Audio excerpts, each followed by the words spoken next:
My name is Travis. I am 32 years old, and I never thought buying my first home would destroy my family.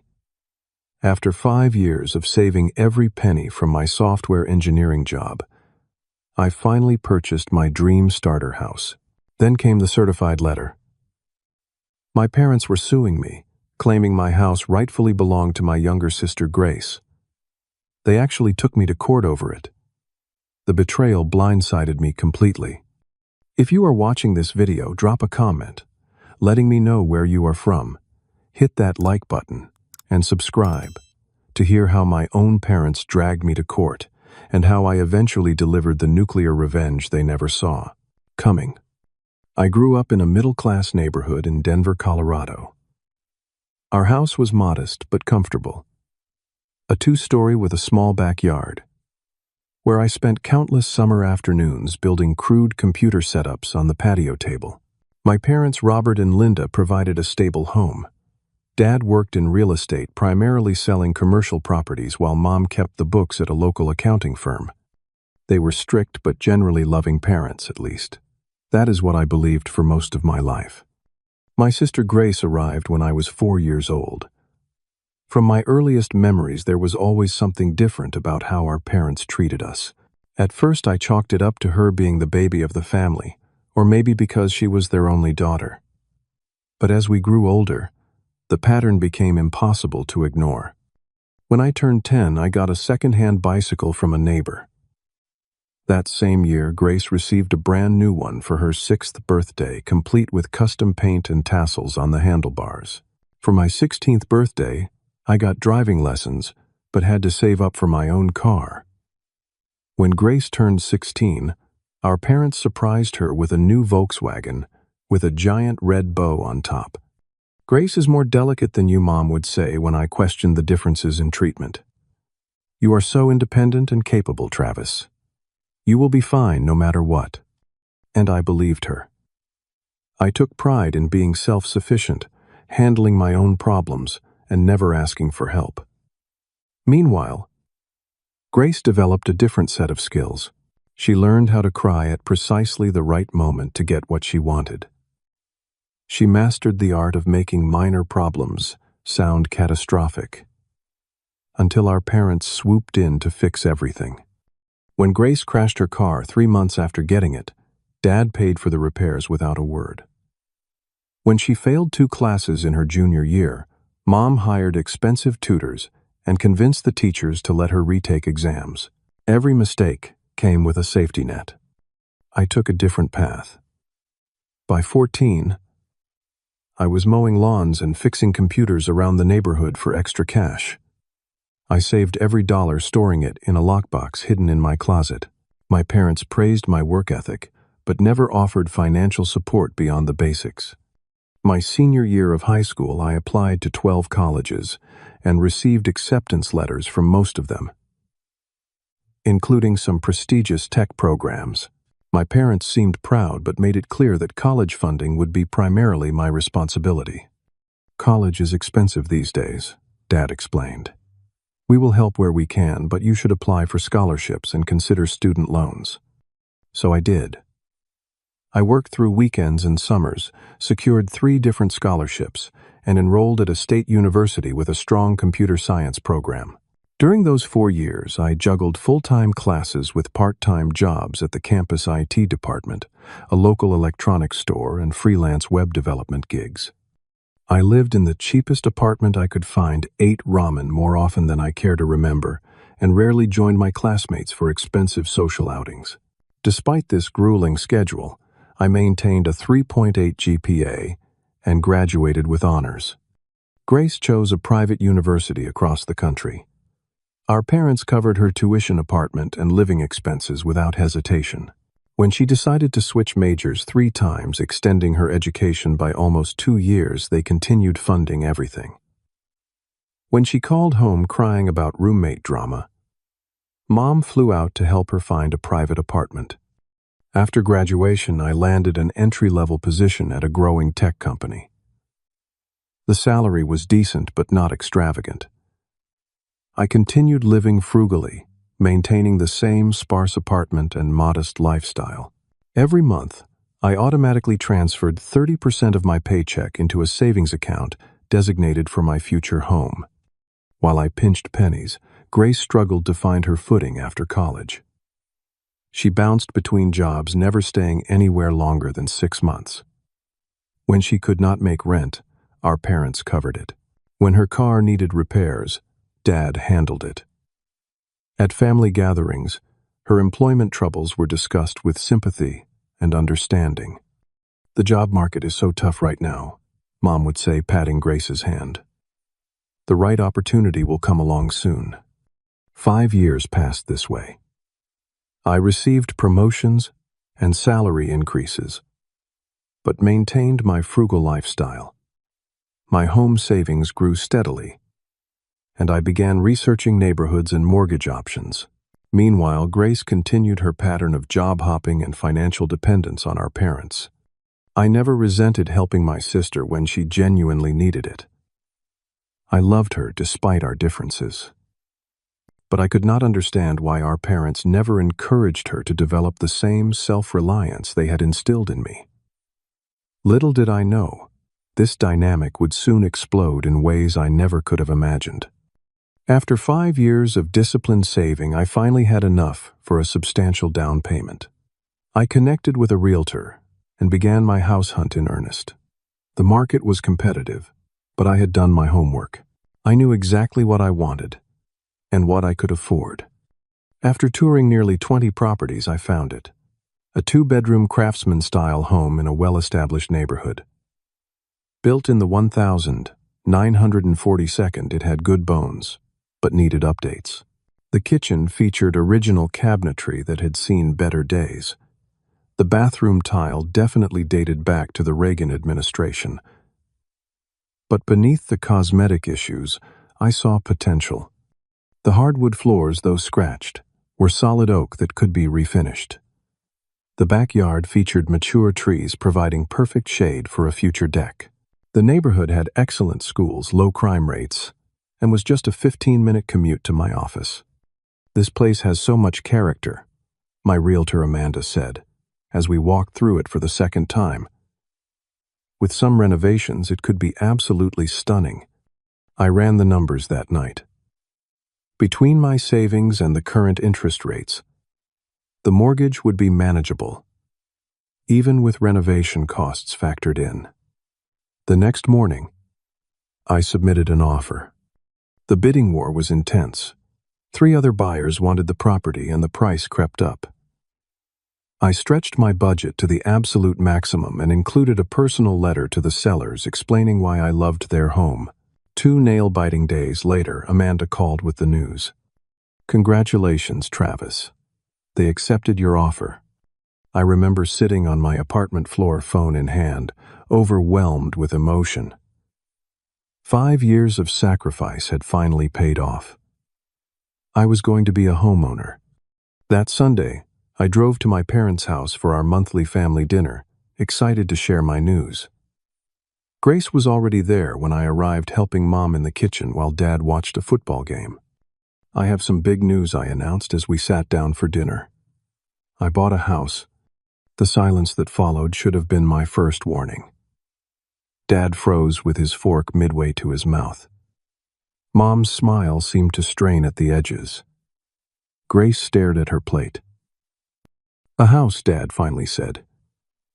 "You did not mention you were looking." I wanted to wait until it was official. I explained my enthusiasm, dimming slightly at their reaction. "It is a great craftsman in Park Hill. Needs some work, but has amazing potential." "What about helping your sister, Mom?" asked her voice, carrying an edge I rarely heard. "You know, Grace has been struggling to find stable housing." Confused, I glanced at Grace, who still would not meet my eyes. "What do you mean?" I asked. Dad put down his fork with deliberate care. "We have been talking for years about how when you were ready to buy property, you would help Grace get settled too. She needs stability more than you do."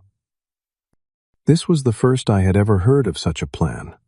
Sure, we had vague conversations about family supporting each other, but nothing specific about my savings going toward Grace's housing. I never agreed to that, I said carefully. I have been saving for my own place for 5 years. We always assumed your first property investment would benefit the whole family, Mom said. Grace needs a home more than you do. You are doing fine in your apartment. Grace finally spoke up, her voice small. They told me you were saving to help me get a place. Since you are so good with money, and I have had trouble. The realization hit me like a truck. For years, my parents had been telling Grace that my savings would eventually benefit her. They had created an expectation without ever consulting me. All those times they praised my financial discipline, they were counting on accessing the results of my hard work. I worked 60-hour weeks for years to save this money. I said my appetite completely gone. I lived in a tiny apartment with roommates until last year. I skipped vacations and nights out. That was my choice, and the house is my investment. Family helps family, Dad said firmly. Your sister needs this more than you do. You should reconsider this purchase while you still can. The dinner devolved from there. Mom suggested I could just keep saving a few more years while Grace got back on her feet in my new house. Grace alternated between looking guilty and entitled. Dad became increasingly insistent that my decision was selfish. You have always been the responsible one, he said, as if my responsibility was a resource the family could tap whenever needed. Grace has different strengths. I left early that night, my celebration thoroughly ruined. As I drove home, I tried to make sense of what had happened. Had I missed some explicit agreement? Had there been a conversation I was forgetting? But no matter how much I searched my memory, I could not recall ever agreeing to fund my sister's housing.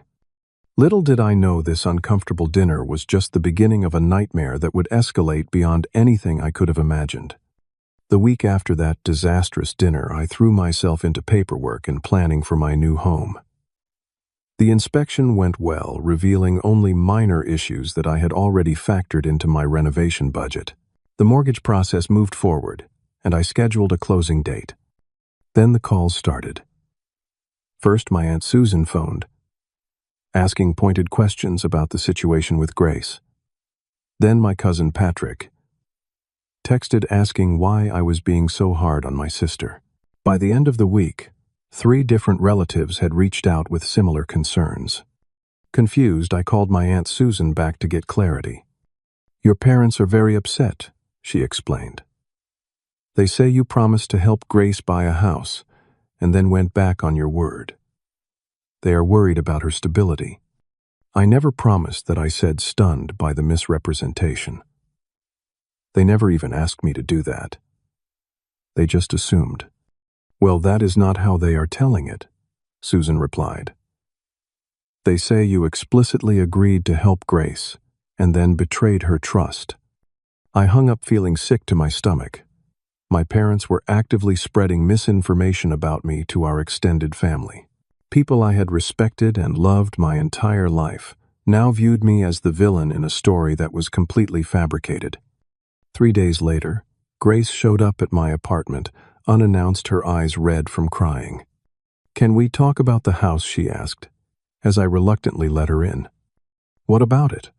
I remained standing, unwilling to settle in for what was clearly a planned confrontation. Mom and Dad told me years ago that you were saving to help me buy a place, she said, sitting on my couch uninvited. They said, once you were financially stable, you would make sure I was taken care of too. That is why I never worried too much about saving for a down payment myself. The revelation was both infuriating and heartbreaking. Our parents had set us both up, making promises on my behalf, without my knowledge, while simultaneously discouraging Grace from developing financial independence. Grace, I never agreed to that, I said as gently as I could. I love you, but I worked incredibly hard for this house. No one helped me save.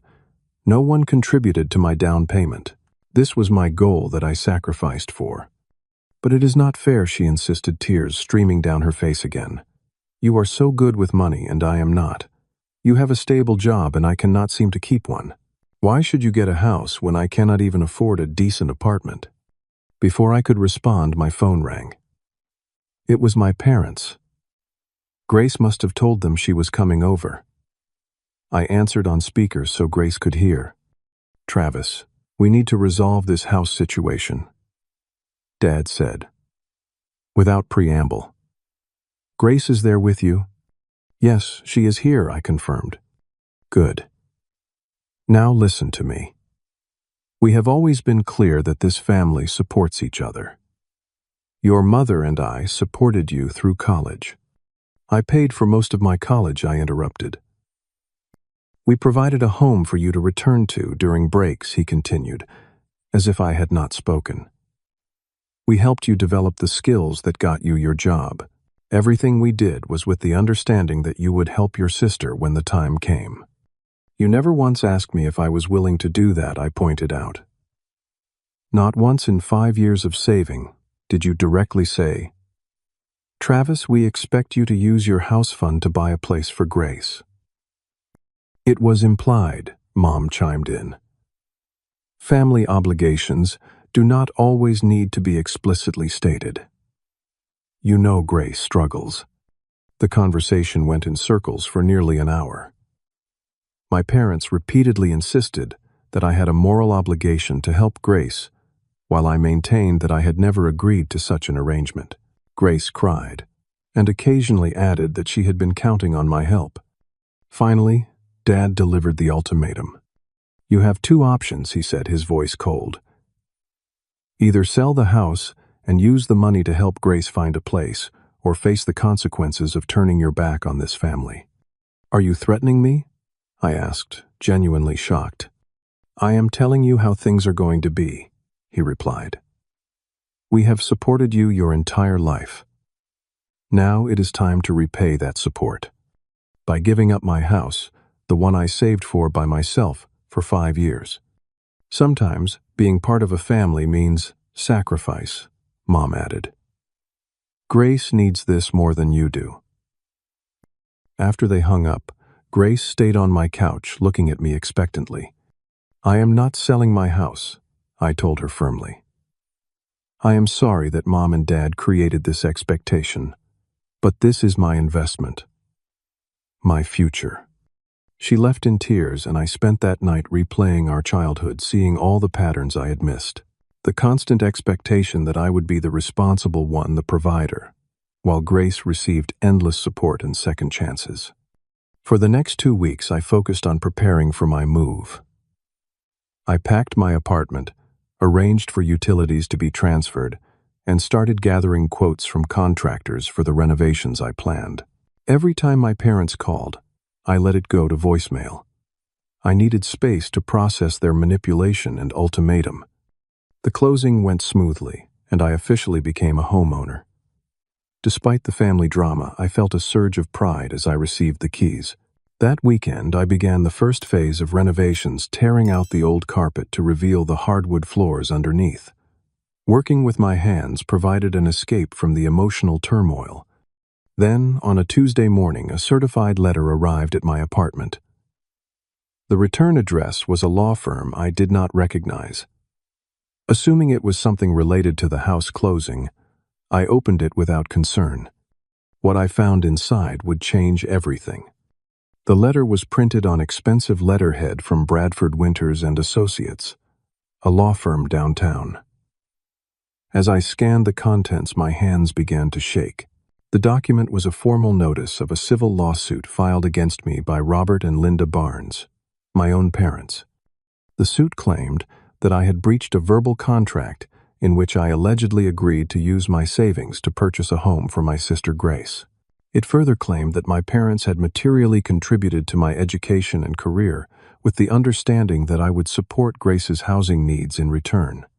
They were asking the court to either force me to sell my newly purchased home and give the proceeds to Grace, or to pay her an equivalent sum for her to purchase her own property. They were also seeking legal fees and additional damages for emotional distress caused to my sister. I read the letter 3 times, convinced it must be some elaborate, cruel joke. But the court date at the bottom was real, as was the signature of Jeremy Bradford, a partner at the firm. In a daze, I called the number on the letterhead. A receptionist answered professionally, confirming that, yes, Bradford Winters and Associates was representing Robert and Linda Barnes in a civil matter. This was really happening. My parents were actually suing me over my house. I took the rest of the day off work and researched attorneys. By that afternoon, I was sitting in the office of Diana Chen, a lawyer specializing in civil litigation. "This is certainly an unusual case," Diana said after reviewing the documents. "Verbal contracts can be binding in some circumstances, but they typically require clear evidence that both parties understood and agreed to the terms. Did you ever explicitly agree to buy a house for your sister?" "Never," I said firmly. "Not once." This whole thing blindsided me. "What about their claim that they significantly contributed to your education with this understanding?" I explained my college situation, how I had primarily funded my own education through scholarships, jobs, and some student loans that I had already repaid. "Do you have documentation of your financial independence? Bank statements showing your savings pattern? Scholarship award, letters, student loan documents, anything showing you paid your own way?" Fortunately, I was meticulous about financial records. I had digital copies of every bank statement, every scholarship award, every student loan document, and every payment I had made toward my education. I even had a spreadsheet tracking my house savings from the very first deposit. "Good." Diana nodded. "We will need all of that. What about your parents' financial situation? Would they have been able to help your sister purchase a home themselves if they wanted to?" That question gave me pause. My parents had always seemed financially comfortable. Dad's real estate business was successful, and Mom had worked at the same accounting firm for over 20 years. They took regular vacations, maintained their home well, and never seemed stressed about money. Why would they expect me to provide for Grace when they likely could have done so themselves? "I believe they could have helped her if they wanted to," I said, "but I do not know the details of their finances." "We will need to find out during discovery," Diana explained. "This case might be dismissed quickly if we can demonstrate that there was never any agreement and that your parents have the means to help your sister themselves if that is what they want to do." Over the next few weeks, Diana and I built our defense. I provided all my financial records showing the systematic way I had saved for my home without any contributions from my parents. I wrote a detailed account of my college financing, demonstrating that I had covered approximately 85% of my education costs through scholarships, work, and loans, with my parents contributing only minimal support for books and some living expenses during my freshman year. During this time, I continued working on my house on weekends, finding solace in physical labor. Stripping wallpaper, sanding floors, and painting walls gave me a sense of control when the rest of my life felt chaotic. Each improvement reinforced my determination not to give up what I had worked so hard to achieve. Through the discovery process, we received copies of my parents' financial records. What I saw shocked me. Their financial situation was much stronger than I had realized. Dad's real estate business had thrived over the past decade. They had substantial savings investment accounts and owned their home outright after paying off the mortgage 3 years earlier. There was absolutely no financial reason why they could not help Grace if they truly believed she needed housing assistance. Even more disturbing was the revelation that they had been financially supporting Grace at a level I had never imagined. Beyond covering her rent when she fell short, they had been giving her a monthly allowance that nearly equaled what some of my colleagues made in entry-level positions. They had paid off her student loans entirely. They had even been covering her credit card bills, which showed a pattern of luxury purchases and expensive vacations. "They have been enabling her financial irresponsibility," Diana observed as we reviewed the documents. "And now they want you to continue that pattern." The lawsuit was taking an emotional toll. I lost weight, developed insomnia, and found it difficult to concentrate at work. The betrayal cut deep. These were the people who had raised me, who had taught me the value of hard work and self-reliance, only to turn around and try to take away the fruits of those very lessons. Friends became my lifeline during this period. My college roommate Jackson came over most weekends to help with house renovations. My coworker Alicia brought dinner one night and listened as I vented my frustration and hurt. My neighbor in the new house, an older man named Frank, offered sage advice from his own experience with family conflicts. As the court date approached, Diana became increasingly confident in our position. "Based on the evidence, I believe we have a strong case," she assured me. "There was never any agreement for you to provide housing for your sister, verbal or otherwise. Your parents have the financial means to help her themselves if that is what they want to do. And your financial records clearly show that you saved for this house independently, without assistance from them." Still, as the date drew nearer, my anxiety increased. I was about to face my parents in court to publicly defend myself against their attempts to take my house. No matter the outcome, our relationship would never be the same. The morning of the court date arrived with a sense of surreal dread. I put on my best suit, the one I reserved for important client meetings, and drove downtown to the county courthouse. Diana met me at the entrance, projecting calm confidence that I desperately needed. "Remember," she said as we walked toward the courtroom, "stick to the facts. Do not let emotion drive your responses no matter what they say. The judge wants evidence, not family drama." The courtroom was smaller than I expected, with worn wooden benches and fluorescent lighting that made everyone look slightly ill. My parents and Grace were already seated on the plaintiff's side with their attorney, a silver-haired man I assumed was Jeremy Bradford. My mother caught my eye briefly before looking away. My father stared straight ahead, his jaw set in the stubborn expression I remembered from childhood disagreements.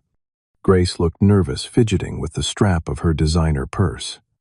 Judge Amelia Washington, a black woman in her 60s with an air of no-nonsense efficiency, called the court to order. Bradford presented their case, first spinning a tale of family obligation and implied agreements that bore little resemblance to reality. "Your Honor, the plaintiff parents invested significantly in their son's future with the understanding that as the more financially capable sibling he would ensure his sister's housing security when the time came. This verbal agreement was reinforced throughout years of family conversations." Bradford called my mother to the stand first. She dabbed at her eyes with a tissue as she described how they had sacrificed everything for my education. "We always taught our children that family comes first," she said. Travis understood that his financial skills came with responsibility to help his sister, who struggles in that area. Diana's cross-examination was surgical. "Mrs. Barnes, can you point to a specific conversation where Travis explicitly agreed to purchase a home for his sister?" My mother hesitated. "It was understood.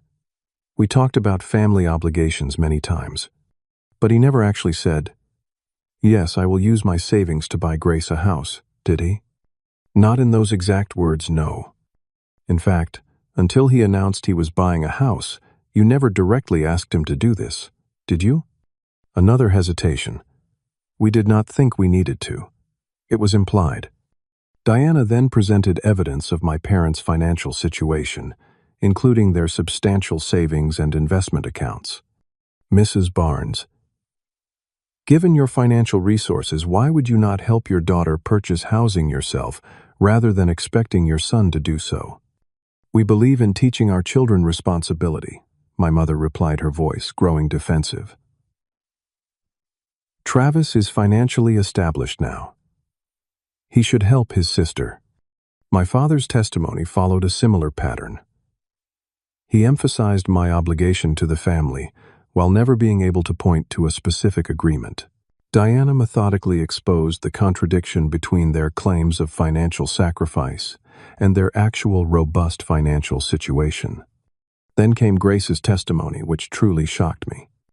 Travis promised me he was saving to help me get a house, she claimed, looking at me with an expression I could not quite read. He told me not to worry about saving for a down payment because he would take care of it when the time came. I felt a surge of anger. This was an outright lie. I had never said anything remotely like that to Grace. Diana must have sensed my tension because she briefly placed a calming hand on my arm before approaching for cross-examination. Miss Barnes, when exactly did your brother make this promise to you? Grace shifted uncomfortably. Over the years, different conversations. Can you provide a specific date or occasion when this explicit promise was made? I do not remember exactly. Maybe at Christmas 3 years ago. Diana produced my phone records and text message history with Grace from the past 5 years, which I had provided during preparation. In all of these communications, there is not a single mention of Travis saving money to buy you a house. Not one text, call, or email discussing such an arrangement. How do you explain that? Grace's confidence wavered. It was in person, not in writing. Yet in these messages, you discuss many personal and financial matters. You ask for loans several times. You discuss your rent problems. But never once do you reference this supposed agreement about a house. Does that not strike you as odd, if such an important promise existed? By the time it was my turn to testify, the mood in the courtroom had shifted. I presented my financial records, showing how I had systematically saved for the house, without any assistance from my parents. I explained my college funding situation, providing documentation of scholarships, student loans, and my work history throughout those years. Did you ever agree to purchase a home for your sister? Diana asked. No, I did not, I stated firmly. Not once did I make such a promise either to my parents or to Grace. This claim completely blindsided me. Did your parents financially support your education with the understanding that you would provide housing for your sister in return? Number. I paid for most of my education through scholarships, jobs, and student loans, which I have since repaid. My parents provided minimal support during my freshman year, only primarily for books and some living expenses. Bradford's cross-examination attempted to paint me as selfish and ungrateful. Your parents provided you with a stable home, food, clothing, and support throughout your childhood, did they not? Yes, they did the basic things parents are supposed to do for their children, I responded. And now that you are successful, largely due to the foundation they provided you, refuse to help your struggling sister. Diana objected. Argumentative, Your Honor. Sustained Judge Washington agreed. Rephrase, Counselor. Bradford tried another angle. Mr. Barnes, do you not believe you have a moral obligation to help family members in need? I believe in helping family, but I do not believe I am obligated to give up my house, which I saved for over 5 years to purchase, especially when my parents have the financial means to help my sister themselves if they choose to. The evidence phase continued, with Diana presenting my community college transcripts showing I had paid my own tuition and documentation of every cent I had saved for my house down payment. She also introduced financial records, revealing my parents could easily help Grace themselves, as well as evidence of their extensive financial support of her over the years. Perhaps most damaging to their case was when Diana called the manager for my college electronics store job as a witness. He testified that I had worked 30 hours a week while maintaining a full course load, often taking extra shifts to increase my savings. Travis was one of the most dedicated employees I have ever had, he stated. He was saving for his future even then, talking about someday owning a home. As the hearing concluded, Judge Washington reviewed her notes carefully before delivering her ruling. This court finds no evidence of a verbal contract between the defendant and the plaintiffs regarding the purchase of housing for Grace Barnes. The plaintiff parents have not demonstrated that they provided financial support to the defendant's education with any explicit or implied agreement about future housing arrangements for their daughter. She looked directly at my parents. Furthermore, the court notes that the plaintiffs appear to have the financial means to assist their daughter with housing if they deem it necessary without requiring the defendant to relinquish his property. This case appears to be an internal family matter that should never have reached this courtroom. With a final strike of her gavel, she dismissed the case entirely and denied the plaintiff's request for legal fees. In fact, she suggested that my parents might be responsible for my legal fees, though I would need to file a separate motion for that. As we stood to leave, I caught my father's eye. His face was flushed with anger, and my mother was openly crying. Grace looked confused and lost, as if she had genuinely believed their case would succeed. Part of me felt sorry for her, recognizing that our parents had manipulated her as much as they had tried to manipulate me. Outside the courthouse, Diana shook my hand. "Congratulations, Travis. Your house is secure." But as I drove home alone, victory felt hollow. I had won the case but lost my family in the process. The relationships I had valued my entire life, despite their flaws, were now irreparably damaged. What would happen next? Could we ever move forward from this betrayal? The weeks following the court victory were strangely empty. No calls from my parents. No texts from Grace. The extended family seemed to have chosen sides, with most relatives either sending awkward messages of support or maintaining radio silence. I threw myself into house renovations, finding purpose in transforming each room into exactly what I wanted. At the recommendation of a friend, I started seeing a therapist, Dr. Marquez, to process the emotional fallout of being sued by my own family. "What you are experiencing is a form of grief," Dr. Marquez explained during our second session. "You are mourning the loss of the family relationship you thought you had, as well as the relationship you wished you had." I keep replaying childhood moments, I admitted, wondering if I missed signs that they viewed me primarily as a resource for Grace rather than as their son. That pattern of parentifying one child while infantilizing another is unfortunately common, Dr. Marquez noted. The responsible child often does not realize they have been placed in an unfair role until something forces the dynamic into the open. Our weekly sessions helped me understand the dysfunctional family system I had been part of. I had been cast as the provider, the responsible one, while Grace remained the eternal child in need of protection. Our parents had facilitated and reinforced these roles our entire lives. About a month after the court case, I received a large envelope from Diana's office. It contained copies of all the financial documents we had obtained during discovery, which she thought I might want for my records. As I sorted through them, something caught my eye.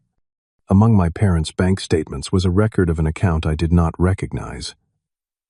It was listed under Barnes Family Trust and included regular withdrawals dating back 15 years. Curious, I dug deeper into the statements. What I discovered sent me reeling. The account had originally been established as a college fund for me when I was born. Relatives had contributed to it throughout my childhood.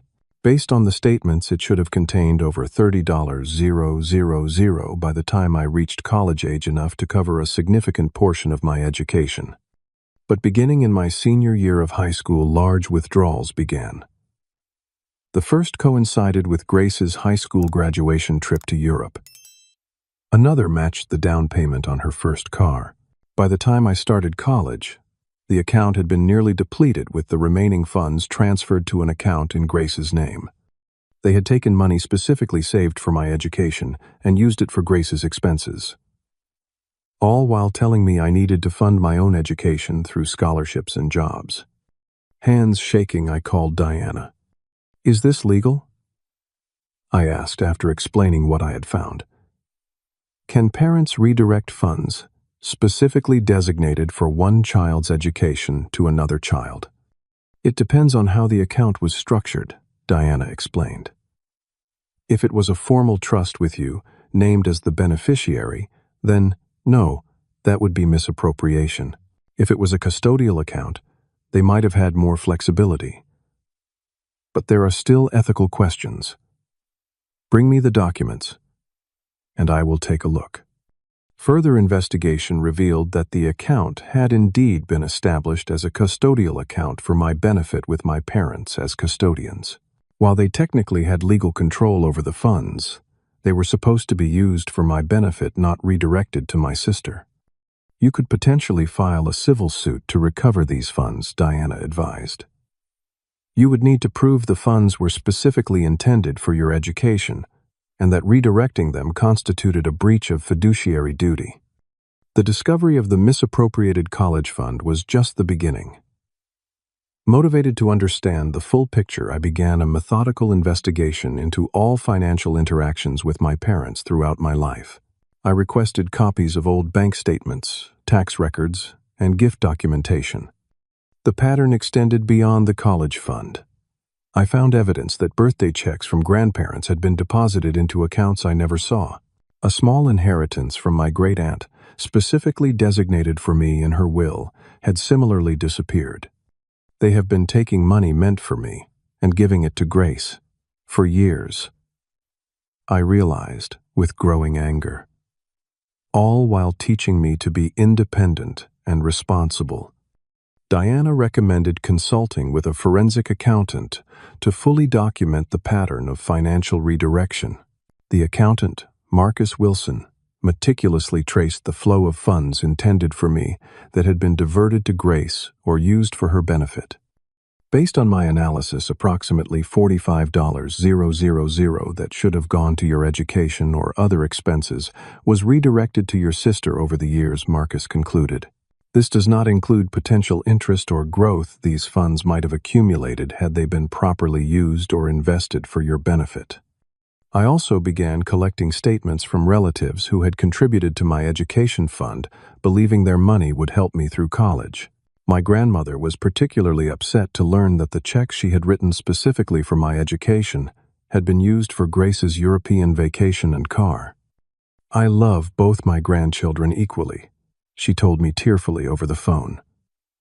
But I specifically designated that money for your schooling. They had no right to use it differently without telling me. Armed with comprehensive documentation and witness statements, I consulted with Diana about legal options. This was no longer just about defending my house. It was about holding my parents accountable for years of financial manipulation and misrepresentation. You have grounds for a civil suit to recover the misappropriated funds, Diana confirmed. The documentation is strong and the pattern is clear. But as I considered a countersuit, I discovered something else troubling in the financial records. There were irregularities in my father's real estate business transactions, specifically related to property transfers and reported income. Marcus identified several red flags that suggested potential tax issues. I am not accusing your father of deliberate tax evasion, Marcus cautioned. But these discrepancies would certainly raise questions if reviewed by tax authorities. I faced a difficult decision. I could file a countersuit to recover the misappropriated funds, which would likely bring the tax irregularities to light during discovery. I did not want to deliberately cause my parents legal problems beyond recovering what was rightfully mine. But I also felt they needed to face consequences for their actions. After careful consideration and consultation with both Diana and Dr. Marquez, I decided on a measured approach. I would pursue the recovery of the misappropriated funds through legal channels focusing strictly on that issue. If the tax irregularities came to light during that process, it would be a natural consequence of their own actions, not a vindictive move on my part. This is not about revenge, I told Dr. Marquez during a particularly difficult session. It is about accountability and finally breaking the pattern of manipulation. Setting boundaries, even legal ones with family, can be one of the hardest things to do, Dr. Marquez acknowledged. But sometimes it is necessary for your own well-being and for healthier relationships in the long run. With my strategy determined, I authorized Diana to prepare the countersuit. As she drafted the legal documents, I continued working on my house, creating the home I had always dreamed of. Each improvement represented another step toward the independent life I was building, free from the dysfunctional dynamics of my family of origin. The nuclear option was not about destroying my parents or sister. It was about standing firm in my own worth and refusing to be manipulated any longer. It was about creating consequences for actions that had harmed me while still leaving room for potential healing in the future, should they choose to acknowledge the truth and change their behavior. As I painted the living room walls a warm sage green, I felt a sense of peace beginning to replace the anger and hurt. Whatever happened next, I would face it on my own terms in my own house, standing in my own truth. On a crisp Monday morning, my parents were served with papers for my countersuit. Diana had prepared a comprehensive case seeking recovery of the approximately $45,000 that had been diverted from my education fund and other sources, plus interest and legal fees. The documentation was meticulous, including statements from relatives who had contributed to my education fund with specific intent only to have their gifts redirected to Grace. My phone exploded with calls within hours. First from my father, then my mother, then Grace. I let them all go to voicemail, following Diana's advice not to engage directly while legal proceedings were active. Their messages ranged from outrage to confusion to emotional pleas. "How dare you do this after everything we have done for you?" my father fumed in his message. "We only ever wanted what was best for both our children," my mother claimed through tears. Grace sounded genuinely confused. "What money are you talking about? I never knew anything about an education fund for you." I suspected Grace was telling the truth. Our parents had likely shielded her from the reality of where her extra support was coming from, maintaining her belief that she was simply receiving what she deserved as the needy child. As part of the discovery process for the countersuit, Diana requested additional financial documentation from my parents. They initially resisted, but the judge ordered full disclosure. That was when the forensic accountant's earlier suspicions about tax irregularities became impossible to ignore. The complete financial records revealed that my father had been improperly reporting certain real estate transactions for years. He had been underreporting income on property flips and claiming questionable business expenses. While not massive fraud, the pattern was consistent and deliberate. Diana informed me of these findings during a private meeting. "These tax issues are not directly related to our case about the misappropriated funds," she explained.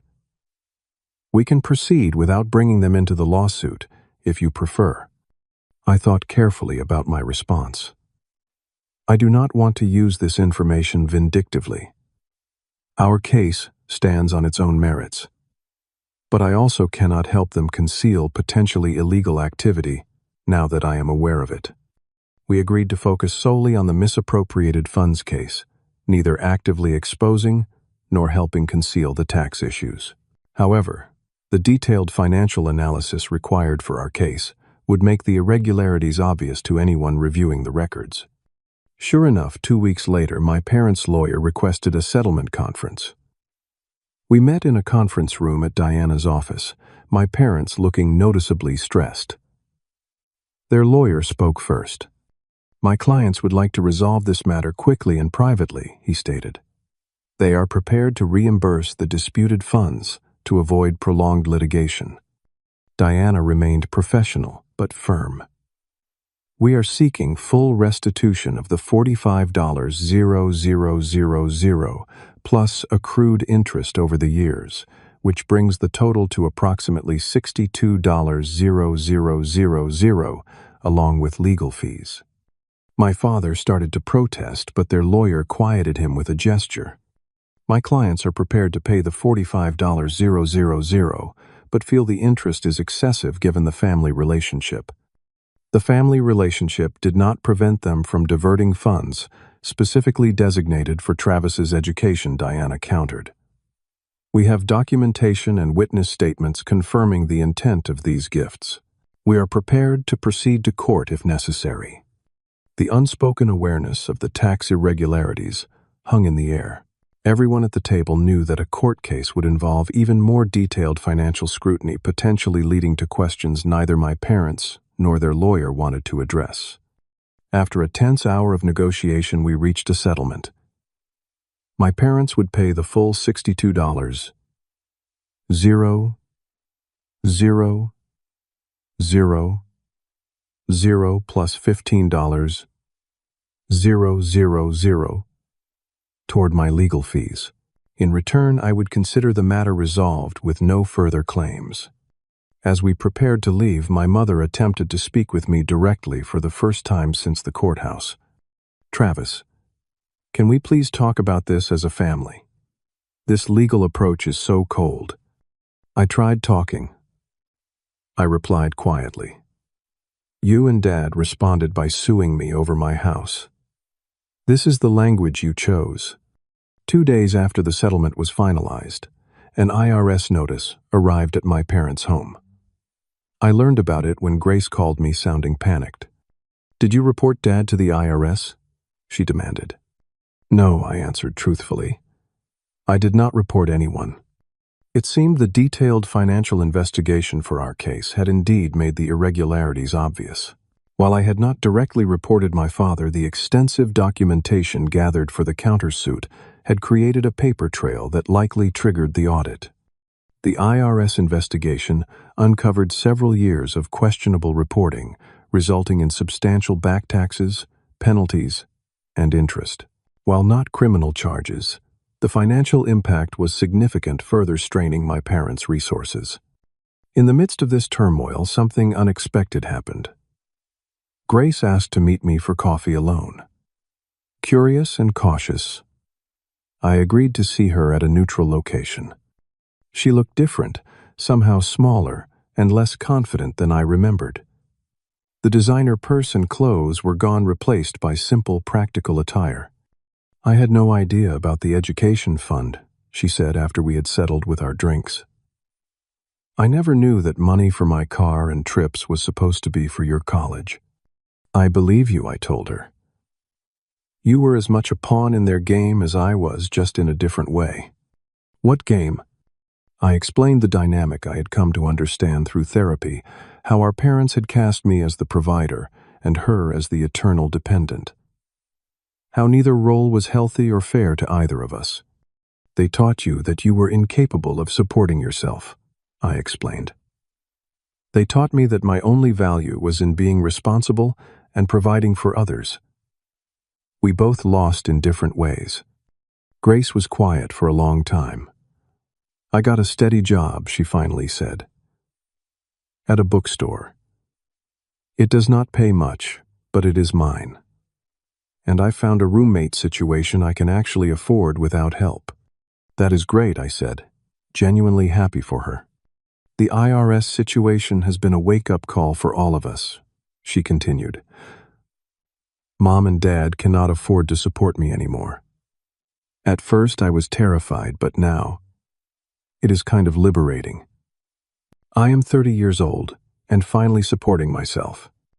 We talked for nearly 3 hours, rebuilding a connection that had been buried under years of parental manipulation.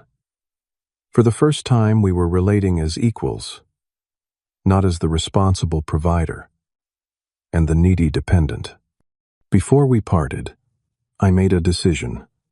"I am setting up a college fund for any kids you might have someday," I told her. "The settlement money. I am putting it in a trust that can only be used for education. No one can touch it except for your future children's schooling." Her eyes filled with tears. "Why would you do that after everything that happened?" "Because breaking the cycle means creating something better, not just walking away from what was broken." In the year that followed, much changed.